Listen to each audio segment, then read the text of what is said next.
Тренирую я с января 2009 года, вот 4-й год работаю тренером. Сколько ребят у вас тренируется? У меня, получается, сейчас занимаются уже под моим руководством студенты Северо-Восточного федерального университета. Это, ну, именно вот спортивная группа, там человек 12 получается. И плюс еще я сейчас работаю совместителем училища Олимпийского резерва, где у меня занимается там 9 воспитанников. Среди них вот, ну, девочки, мальчики, смешанная группа. Какие планы вообще на этот год?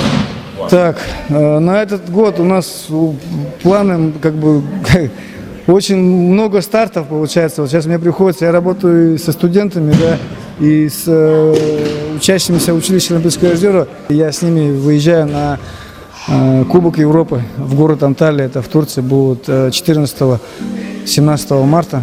А как насчет вашей поддержки?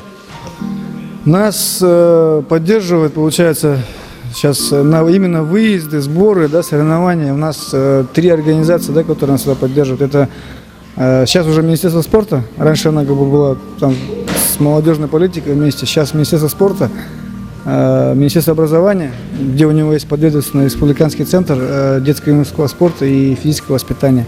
И училище Олимпийского резерва, где вот ребята такие, ну, на уровне кандидатов в мастера спорта, которые учатся, тренируются. Вот училище обеспечивает тоже выездами и поездками. Я занимаюсь 7 лет.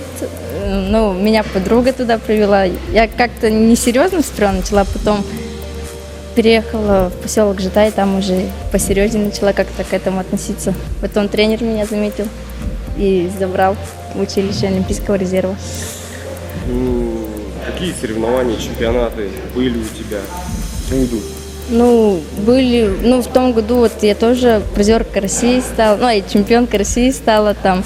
Тоже ездила по странам, там в Черногории была, там Европа. Будут у нас сейчас в Турции, выезд будет.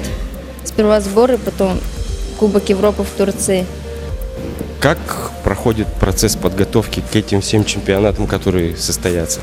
Ну, так же тренируемся там 3 раза в день и подольше тренируемся. Больше как бы там на прием отрабатываем. Вот.